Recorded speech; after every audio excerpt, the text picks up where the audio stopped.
Welcome back dear student. আজকের ভিডিওতে আমরা ক্লাস 11 এর সেমিস্টার 1 প্রথম চ্যাপ্টার ভৌত রাশির পরিমাপ ও মাত্রা এই অধ্যায়ের 11 থেকে 20 পর্যন্ত এমসিকিউ সলিউশন করব ছায়া প্রকাশনীর নতুন এডিশন বই থেকে। এর আগের ভিডিওতে অলরেডি আমরা 1 থেকে 10 পর্যন্ত কোশ্চেনের এমসিকিউ সলিউশন করেছি, যার লিংকটি তোমরা ডেসক্রিপশনে পেয়ে যাবে। তো চলো আজ আমরা শুরু করছি 11 নম্বর কোশ্চেনের সলিউশন। এই এমসিকিউ করাটা খুবই গুরুত্বপূর্ণ। এমসিকিউ খুব তাড়াতাড়ি সহজে যত করতে পারবে তত তোমাদের টাইমের কনজাম্পশনটা হবে। তো চলো এই 11 নম্বর কোশ্চেনটা দুটো মেথডে আমি তোমাদেরকে করে দেখাবো, তার মধ্যে যেটা তোমাদের সুবিধা হবে সেইভাবেই তোমরা এক্সামে করে আসবে। তো চলো দেখো, প্রথমে বলছে যদি বল এফ, দৈর্ঘ্য এল এবং সময় টি মৌলিক রাশি হয় তাহলে ভরের মাত্রা নির্ণয় করো। তাহলে দেখো খুব সহজে আমরা এটা করতে পারি। বল বল মানে আমরা কি জানি? ভর গুণিতক ত্বরণ, জানি তো? আচ্ছা, ভর গুণিতক ত্বরণ মানে কি? বেগ বাই সময়। আবার ভর গুণিতক বেগ মানে কি? সরণ বাই সময়।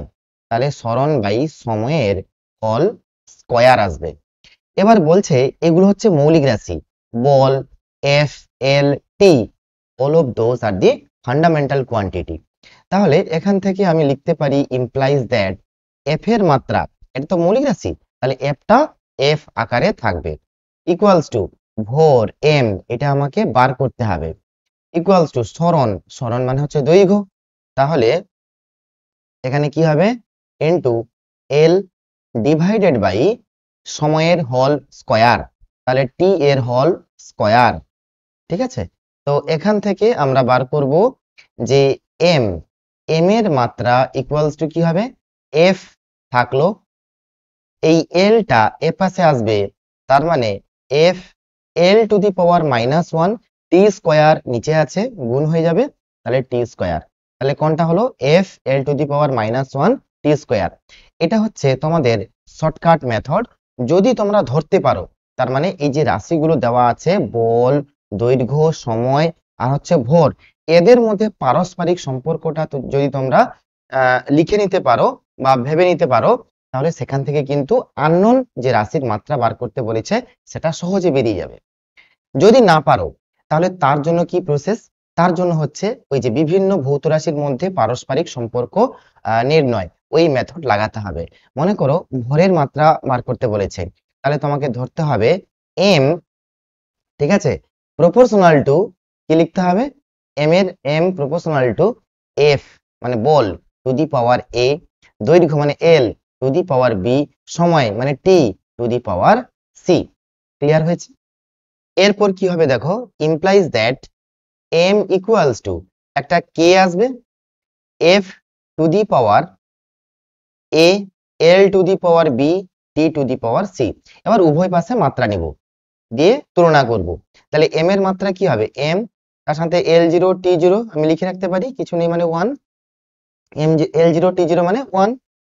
এবার কে, এর মাত্রা 1, মাত্রাহীন ধ্রুবক 1।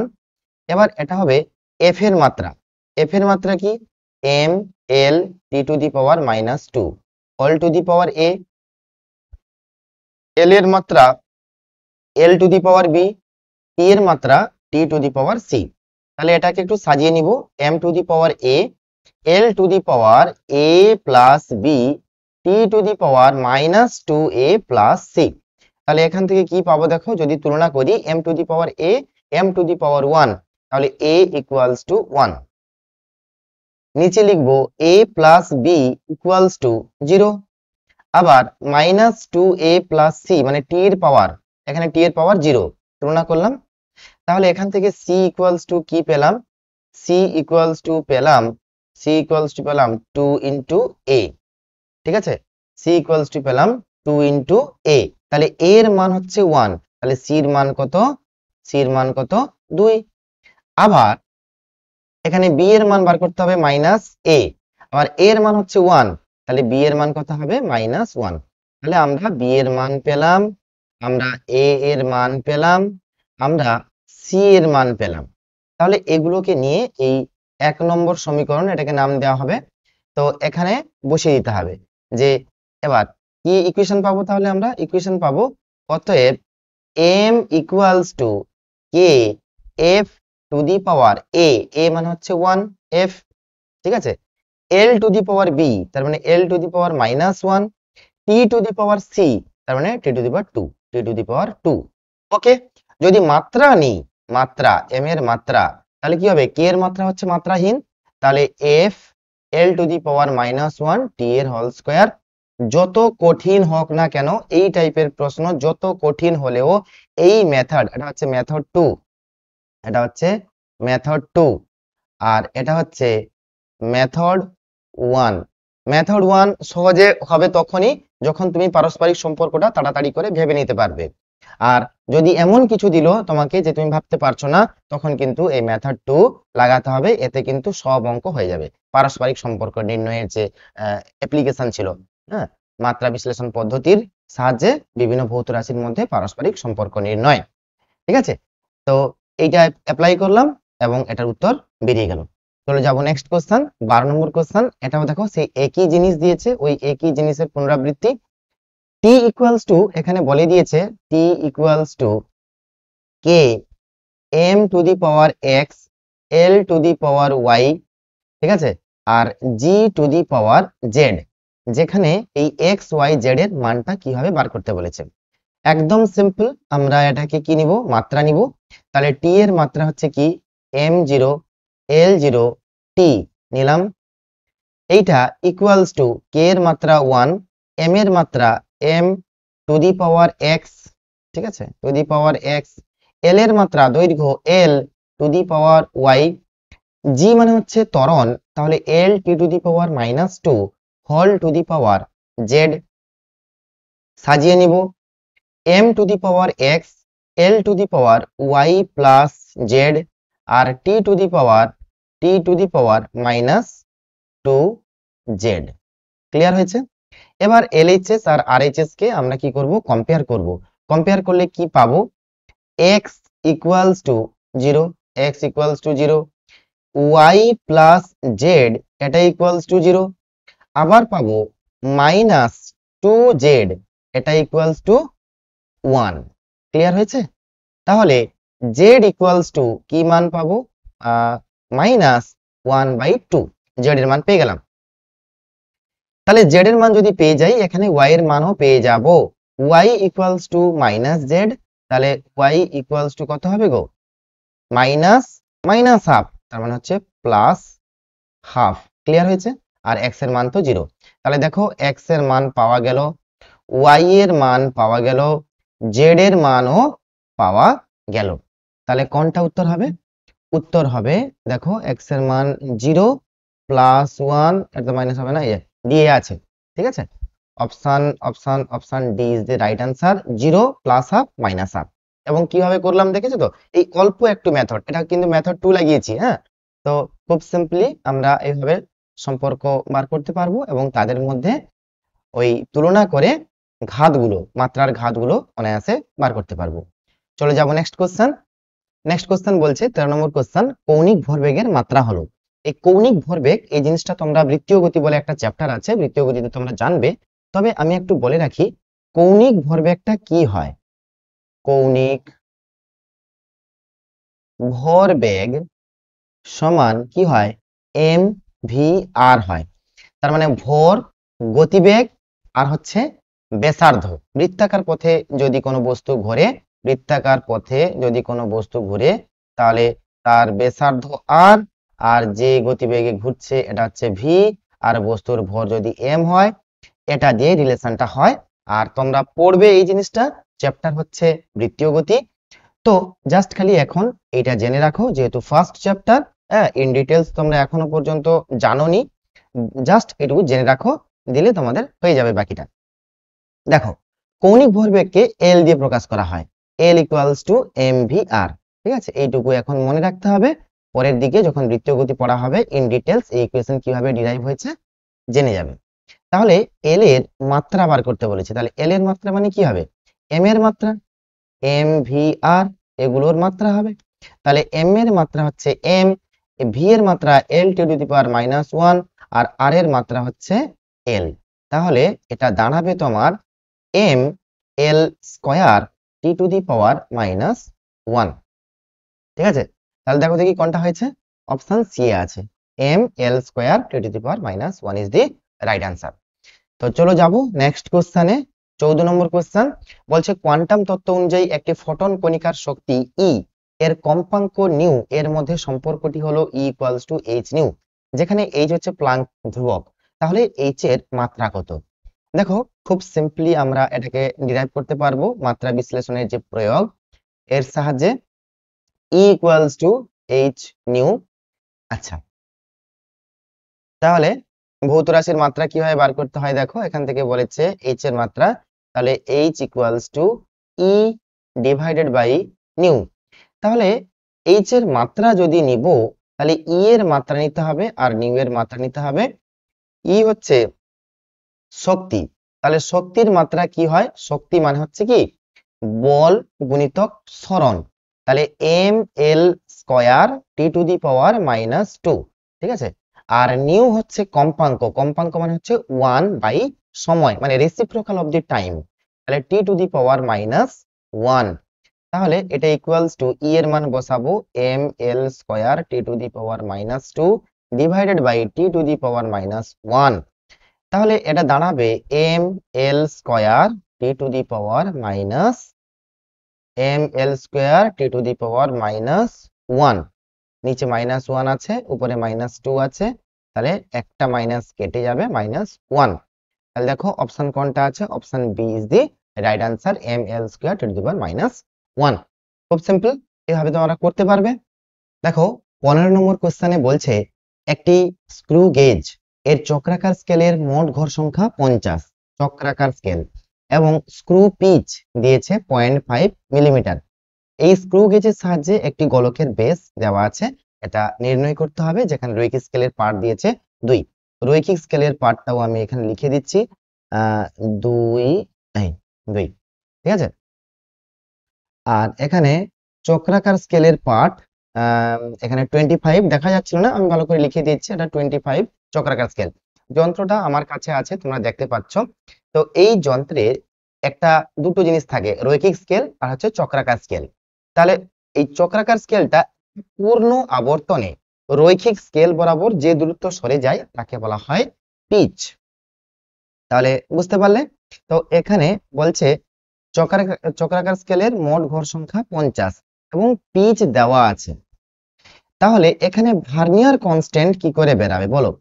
ভার্নিয়ার কনস্ট্যান্ট ইকুয়ালস টু বেরায় পিচ বাই মোট ঘর সংখ্যা, সার্কুলার মানে চক্রাকার স্কেলের মোট ঘর সংখ্যা, চক্রাকার স্কেলের মোট ঘর সংখ্যা, এটা হচ্ছে সূত্র ভার্নিয়ার কনস্ট্যান্টের। তাহলে পিচ হচ্ছে 0.5 বাই হচ্ছে কত 50, তাহলে এটা করলে আমাদের দাঁড়াবে এটা 100 হবে, তাহলে 1/100, তাহলে 1/100 মানে 0.01। ওকে, তো এইটা আমাদের বেরোলো ভার্নিয়ার কনস্ট্যান্ট। এবার এই যে বেস লাগানো আছে, এই যে বলটা লাগানো আছে, বলের বেসটা আমাকে বার করতে হবে। তাহলে এই যে রিডিং মানে পার্ট সমান কি হবে, লিনিয়ার স্কেল ডিভিশন, এই যে রৈখিক স্কেল বরাবর কত দূর সরেছে, 2 মিলিমিটার সরেছে, প্লাস ঠিক আছে সার্কুলার স্কেল ডিভিশন, মানে চক্রাকার স্কেল কত নম্বর দাগ রৈখিক স্কেলের এই সোজা দাগটাকে ছেদ করেছে না, 25 নম্বর দাগ, গুণিতক কি করতে হয়, ভার্নিয়ার কনস্ট্যান্ট করতে হয়, দিলে উত্তর হবে। তাহলে লিনিয়ার স্কেল ডিভিশন হচ্ছে 2 প্লাস সার্কুলার স্কেল ডিভিশন হচ্ছে 25 ইনটু এটা হচ্ছে 0.001, তাহলে এটা করলে কত হবে 2 প্লাস 0.25, তাহলে ইকুয়ালস টু 2.25 এত মিলিমিটার ইজ দি আনসার। তাহলে অপশন ডি হবে রাইট আনসার। ঠিক আছে, তো এই হচ্ছে যন্ত্র, এটা হচ্ছে স্ক্রিউ গেজ, আমার কাছে আছে ভার্নিয়ারও আছে। চলো এর পরের কোশ্চেনটা সম্ভবত ভার্নিয়ারের আছে। বলছে একটি ভার্নিয়ার ক্যালিপারের মূল স্কেলের একটি ক্ষুদ্রতম ঘরের পরিমাপ দিয়েছে 1 মিলিমিটার। এক্ষেত্রে ভার্নিয়ার স্কেলের 20 ঘর সমান মূল স্কেলের 16 ঘর। দেখো, যে ভার্নিয়ারটা আমি ধরেছি এটা কিন্তু ভার্নিয়ারের 10 ঘর মেন ঘরের 9 ঘরের সাথে সমান, যেটা আমি ধরেছি হাতে, ঠিক আছে। এটা এবং স্কুলে তোমরা এই প্র্যাকটিক্যালটা করবে এই যন্ত্র দিয়ে। এটাকে ভার্নিয়ার ক্যালিপার বলা হয় বা স্লাইড ক্যালিপার বলা হয়। কেন না, স্লাইড হতে পারে এইভাবে, ঠিক আছে, মুভ করতে পারে। ক্লিয়ার হয়েছে? কিন্তু এই কোশ্চেনে যেটা বলেছে যে ভার্নিয়ার স্কেলের 20 ঘর, তাহলে ভার্নিয়ারের কি হয়, ভার্নিয়ারের ঘর সংখ্যা কিন্তু এইখানে আছে, ঠিক আছে, এইখানে নিচের তলায় হচ্ছে ভার্নিয়ার। তাহলে ভার্নিয়ারের ঘর সংখ্যাটা বেশি থাকে আর মূল স্কেলের একটু কম ঘর সংখ্যার সাথে সমান হয়। তাহলে মূল স্কেলের এক একটা ঘরের মধ্যে দূরত্ব ভার্নিয়ারের এক একটা ঘরের থেকে দূরত্বের থেকে বেশি হবে, আর যত বেশি হবে সেটাই হচ্ছে স্থিরাঙ্ক। হ্যাঁ, মনে করো একটা ডায়াগ্রাম যদি আমি এখানে এঁকে তোমাদেরকে দেখাই, যে এইটা হচ্ছে আমার মেন স্কেল, এটা হচ্ছে মেন স্কেলের এইটা মনে করো 0, হ্যাঁ, 1 2 3 4 5 6 7 8 9 10 11 12 13 14 15 16 17 18 19 20, ঠিক আছে। এইটা মনে করো ভার্নিয়ার স্কেল। হ্যাঁ, এটা হচ্ছে 10 ঘর, এটা হচ্ছে 20 ঘর, এটা হচ্ছে ভার্নিয়ার স্কেল। মেন স্কেলের উপর এটা মাউন্ট করা থাকে, তাহলে 10 1 2 3 4 5 6 16 ঘর, মানে এটা হচ্ছে মেন স্কেল, এটা হচ্ছে মেন স্কেল। তাহলে মেন স্কেলের যে 16 ঘর আর ভার্নিয়ারের 20 ঘরের সাথে সমান। দাঁড়াও, এটাকে একটু ঠিকঠাক করে করি আমি। এইখানেই হবে মেন স্কেল, বাট মেন স্কেলের এটা হবে 0 1 2 3 4 5 6 7 8 9 10 11 12 13 14 15 16। তাহলে কথা বোঝা গেল? তাহলে দেখো, এর 20টা ঘর, এর 16টা ঘর, এটা হচ্ছে 8, এটা হচ্ছে 16। তাহলে মেন স্কেলের 16টা ঘর ভার্নিয়ারের 20টা ঘরের সাথে সমান। তাহলে কার একটা ঘর বড় হবে? দেখো, মেন স্কেলের একটা ঘর ভার্নিয়ারের একটা ঘরের থেকে বড় হবে, কারণ একই দূরত্বে তার 20টা অংশাঙ্কন আছে, মেন স্কেলের একই দূরত্বে 16টা অংশাঙ্কন আছে। তাহলে একটা ছোট ঘর মেন স্কেলের একটা ভার্নিয়ারের ছোট ঘর অপেক্ষা বড় হবে। কত বড়? সেটাই হচ্ছে ভার্নিয়ার ক্যালিপারের স্থিরাঙ্ক। তাহলে চলো আমরা বার করি। এখানে বলেছে ভার্নিয়ার স্কেলের 20 ঘর, তাহলে 20 ভার্নিয়ার স্কেল ডিভিশন। দেখো, 20টা ভার্নিয়ার স্কেলের ডিভিশন সমান, আমি কি লিখবো, 16টা মেন স্কেল ডিভিশন। তাহলে একটা ভার্নিয়ার স্কেল ডিভিশন সমান 16/20 মেন স্কেল ডিভিশন। ক্লিয়ার হয়েছে? এবার ভার্নিয়ার কনস্ট্যান্ট মানে কি? 1 MSD মাইনাস 1 VSD। তাহলে 1 MSD মানে কত? 1 MSD মানে হচ্ছে কত? এই যে 1 মিলিমিটার, কোশ্চেনে গিভেন আছে। তাহলে 1 MSD টাকে 1 MSD রাখলাম, মাইনাস 1 VSD এর জায়গায় MSD ফর্মে লিখে নিব। কেন? এই যে এইটুকু ডাটা থেকে আমরা তৈরি করে নিয়েছি, 16/20 এত হচ্ছে MSD। তাহলে 1 মাইনাস 16/20 ইন্টু এটাকে লিখবো MSD। তাহলে এটা কি হবে, 20 মাইনাস 16 মানে কত, 4/20 গুণিতক এই যে MSD। 1 MSD মানে কত, 1 MSD মানে এই যে 1 মিলিমিটার, 1 মিলিমিটার। তার মানে এইটুকু হচ্ছে 16 মিলিমিটার, এখান থেকে এইটুকু হচ্ছে কত, 16 মিলিমিটার। তাহলে 1 মিলিমিটার, এখান থেকে এইটুকু হচ্ছে 1, তাহলে এটা হচ্ছে 1 MSD। 1 MSD মানে কত, 1 মিলিমিটার বসালাম, তাহলে এত মিলিমিটার হবে উত্তর আমার। 4 5 20, তাহলে 1/5 এত মিলিমিটার। তাহলে এটা কি হবে, 0.52 মিলিমিটার। এন্ড এটা IIT 10 এ এসেছিল। Option D is the right answer. তো কথা বুঝতে পারলে? এখানে বলেছে 20 ঘর, ভার্নিয়ারের 20 ঘর, মূল স্কেলে 16 ঘর, 20 ঘর 16 ঘরের সাথে সমান করেছে। তাহলে একটা মেন স্কেলের মধ্যে দূরত্ব ছোট ঘর আর একটা ভার্নিয়ারের ছোট ঘর এর থেকে বড় হবে। কত বড় হবে? 1 msd মাইনাস 1 vsd, এটা হচ্ছে 1 msd, এটা হচ্ছে 1 vsd, যত বড় সেটাই হচ্ছে ভার্নিয়ার স্থিরাঙ্ক বা ভার্নিয়ার কনস্ট্যান্ট। ক্লিয়ার হয়েছে? চলো যাবো নেক্সট কোশ্চেন। 17 নম্বর কোশ্চেনে বলছে কোন স্লাইড ক্যালিপারের ভার্নিয়ার স্থিরাঙ্ক, সেই একই ব্যাপার, এই যন্ত্রের সেই একই ব্যাপার বলছে m প্লাস 1 সংখ্যক মূল স্কেলের m সংখ্যক ক্ষুদ্রতম ঘরের সাথে সমান, একই ব্যাপার। তাহলে m plus 1 vernier scale division সমান কি লিখবো, m মেন স্কেল ডিভিশন মানে মূল স্কেলের ঘরের সাথে সমান। তাহলে 1 VSD সমান m by m plus 1 MSD। Clear? এবার দেখো বলছে মূল স্কেলের ক্ষুদ্রতম ঘরের মান হচ্ছে কত, d দিয়েছে। তাহলে এখানে লিখবো 1 MSD সমান হচ্ছে d। 1 MSD মানে দিয়েছে d একক, d ইউনিট একক। ওকে, তারপরে দেখো ভার্নিয়ার কনস্ট্যান্ট কি করে বার করতে হয়, 1 MSD মাইনাস 1 VSD। তাহলে 1 MSD 1 MSD 1 MSD minus 1 VSD এর জায়গায় m by m plus 1 MSD, তাহলে equals to 1 minus m by m plus 1 into MSD equals to, এটা হবে m plus 1 minus m by হচ্ছে m প্লাস 1 আর 1 MSD মানে কত, d একক, তাহলে d একক ইউনিট মানে একক। ঠিক আছে, সমান mm কাটলো, তাহলে কি হবে 1 1 বাই এটা 1 ইনটু d মানে d, d by m plus 1 এত একক হবে উত্তর। হ্যাঁ, দেখো WBCSC mock test paper WBJEE তে এসেছিল, তো option A is the right answer. তো চলো এর পরের কোশ্চেনে যাব। 18 নম্বর কোশ্চেন, কোন একটি ভৌত রাশির মাত্রা দিয়েছে m to the power a l to the power b t to the power minus c, m l t পরিমাপ করার সময়ে ত্রুটির পরিমাণ এটা হলে রাশিটির মান নির্ণয়ে মোট পরিমাণের ত্রুটি কি হবে।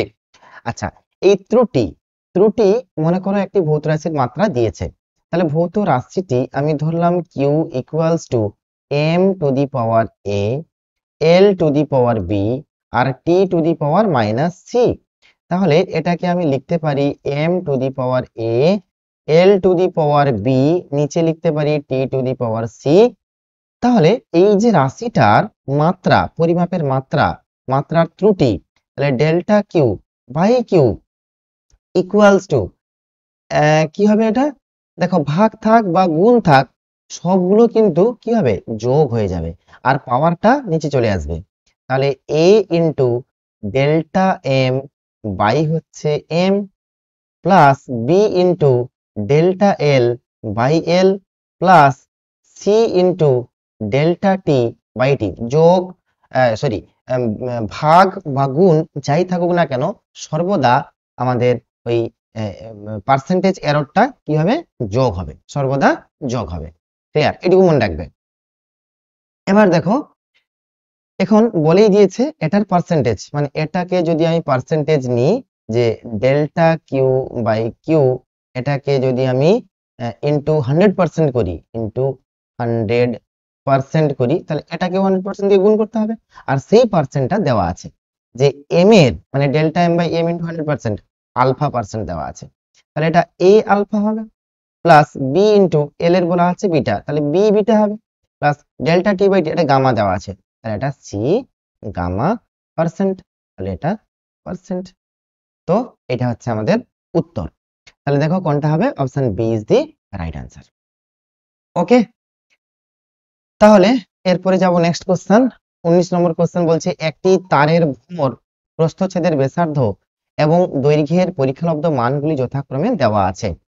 তাহলে উপাদানের ঘনত্ব দেখো এখানে দেওয়া আছে কি, ডেল্টা এম বাই এম এটা দেওয়া আছে 0.003/3, এটা এইভাবে লিখতে হবে। এটা মানে কি M plus minus delta M, এটা দৈর্ঘ্য মানে L plus minus delta L. ঠিক আছে, এটাও সেই একই ব্যাপার, এটা হচ্ছে ব্যাসার্ধ, তার মানে আর লিখবো, আর প্লাস মাইনাস ডেল্টা আর, এটা হচ্ছে কি এল প্লাস মাইনাস ডেল্টা এল হলো। তাহলে এটা ব্যাসার্ধ দেওয়া আছে ডেল্টা আর বাই আর সমান কি হবে 0.005 বাই হচ্ছে 0.5। ক্লিয়ার? আর দেওয়া আছে ডেল্টা এল বাই এল সমান 0.06 বাই 6। এবার ভর দেওয়া আছে, সব দেওয়া আছে। চলো এবার ঘনত্ব দেখো, একটা তারের কথা বলেছে তাই না, এটা বলেছে একটা তার। যদি একটা তার হয়, তারের দৈর্ঘ্য হচ্ছে এল, এই প্রস্থচ্ছেদের ব্যাসার্ধ হচ্ছে স্মল আর, তাহলে এর আয়তন কত হবে বলো? আগে আয়তন বলি, তাহলে পাই আর স্কয়ার ইন্টু এল, এটা হচ্ছে প্রস্থচ্ছেদের ক্ষেত্রফল ইন্টু এল, আর চোঙের ক্ষেত্রে আমরা জানি পাই আর স্কয়ার এল। তাহলে ঘনত্ব কি হবে? Rho equals to M divided by V হবে। তাহলে M divided by pi R square L হবে। একটু আগেই তোমাদেরকে বললাম যে পার্সেন্টেজ এরর যদি বার করতে হয় ডেল্টা রো বাই রো, তাহলে কি হয়, যোগ থাকুক বিয়োগ ভাগ থাকুক, সরি গুণ থাকুক কি ভাগ থাকুক, সব ক্ষেত্রে আমরা পার্সেন্টেজ এরর যোগ করব আর পাওয়ারটাকে সামনে লিখে নিব। আর ধ্রুবক রাশির পার্সেন্টেজ এরর কি হয়, ওটা 0 হয়। ধ্রুবক রাশির কোনো এরর তো থাকে না, ধ্রুবক তো সেটা। তাহলে এটা হয় delta M by M plus এই পাইকে ডেরিভেটিভ করলে 0 হয়ে যায়, কনস্ট্যান্ট একটা রাশিকে ডিফারেন্সিয়েট করলে ডেরিভেটিভ করলে কি হয়, 0 হয়ে যায়। তারপর দেখো plus 2 into delta R by R plus delta L by L. ঠিক আছে, আমাকে ঘনত্বের এবার করতে বলেছে। তাহলে ডেল্টা এম বাই এম এখানে দেওয়া আছে কত না 0.003, এটা আমাদের given, by 3 plus 2 into 0.005 divided by 0.5 plus delta L by L মানে 0.06 ডিভাইডেড বাই 6। ক্লিয়ার? চলো তাহলে আমি কি করব, যেহেতু এটাকে পার্সেন্টেজ এরর বার করতে হবে, সর্বোচ্চ ত্রুটির পরিমাণ কত হবে, তাহলে পার্সেন্টেজ এরর যদি করি, তাহলে দেখো ডেল্টা রো বাই রো গুণিতক 100%, তাহলে কি হবে, প্রত্যেকটার সাথে 100 গুণ করতে হবে, তাহলে কি হবে পয়েন্ট, হ্যাঁ 0.3, এটা তো 0.3 ছিল, দেখো 0.3 ছিল, 0.3 বাই 0.3 প্লাস 2 গুণিতক 100 গুণ করা হয় তাহলে 0.5 বাই 0.5 প্লাস এটা হবে 6 বাই 6, আমি 100 দিয়ে গুণ করেছি, তাহলে কি হবে মানে 100%, দুপাশে 100% দিয়ে গুণ করেছি, 100 দিয়ে গুণ হয়ে গেছে আর পার্সেন্টেজটা পড়ে থাকলো। তাহলে 0.3 বাই 0.3 মানে 1, 0.5 বাই 0.5 মানে 1, 1 ইন্টু 2 মানে 2, আর এটা হচ্ছে 6 বাই 6 তার মানে হচ্ছে 1, তাহলে এত পার্সেন্ট, তাহলে এটা ইকুয়ালস টু 2 1 3 1 4, তাহলে 4%। Option D is the right answer. দেখো জিনিসটা বোঝা গেছে কিনা বলো? ঠিক আছে, বোঝাটা হচ্ছে খুবই গুরুত্বপূর্ণ। একটা অঙ্ক যদি ভালো করে তুমি বুঝো, তাহলে তোমাকে 10খানা অঙ্ক দিলেও তুমি অনায়াসে করে দিতে পারবে, আর একটা অঙ্ক যদি ভালো করে না বুঝো, 10খানা অঙ্কই তোমার হেল্প লাগবে। ঠিক আছে, তো চলো যাব 20 নম্বর কোশ্চেন। বলছে মূল স্কেলের একটি ক্ষুদ্রতম ঘরের দৈর্ঘ্য 1 মিলিমিটার। ঠিক আছে, এরূপ একটা ভার্নিয়ার, ঠিক আছে, এরকম একটা যন্ত্র যার ভার্নিয়ার স্থিরাঙ্ক হচ্ছে 0.1 মিলিমিটার, 0.1 মিলিমিটার, তবে সেটির ভার্নিয়ার স্কেলের পার্ট কি হবে জানতে চেয়েছে।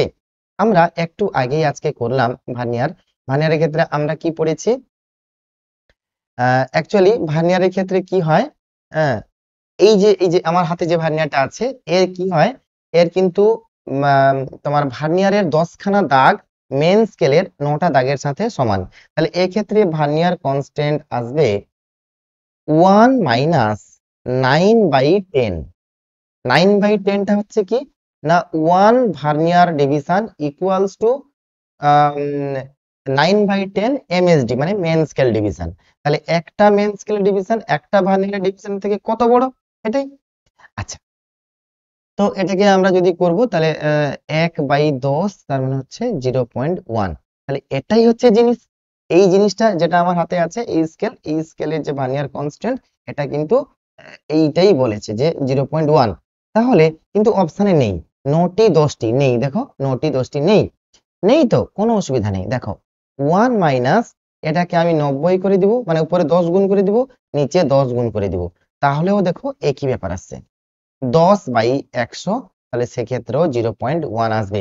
তার মানে 90 মিলিমিটার দৈর্ঘ্যকে 100 ভাগে যদি ভাগ করা যায় সেক্ষেত্রেও আমার ভার্নিয়ার কনস্ট্যান্ট 0.1 আসবে। এই তোমরা যেটা স্কুলে প্র্যাকটিক্যাল করবে তার ক্ষেত্রে ভার্নিয়ার কনস্ট্যান্টটা হচ্ছে 0.1। ঠিক আছে, এক্ষেত্রে কি হয় 9 এম এস ডি, বা এটা একটু উল্টে লিখি 10 ভিএসডি সমান 9 এম এস ডি। তাহলে ভার্নিয়ারের 10টা দাগ মেন স্কেলের 9টার সাথে সমান, তাহলে 1 ভিএসডি সমান কি হবে 9/10 এম এস ডি হবে। এবার ভার্নিয়ার কনস্ট্যান্ট মানে হচ্ছে কি যে 1 এমএসডি মাইনাস 1 ভিএসডি, বাস হয়ে গেল, এখানে করেছি 1 এমএসডি মানে 1 মিলিমিটার, এটা মানে হচ্ছে 9/10 ইনটু 1 মিলিমিটার, তাহলে 9/10, বাস হয়ে গেল 0.1। ঠিক আছে, তো এইভাবে হচ্ছে বার করতে হয়।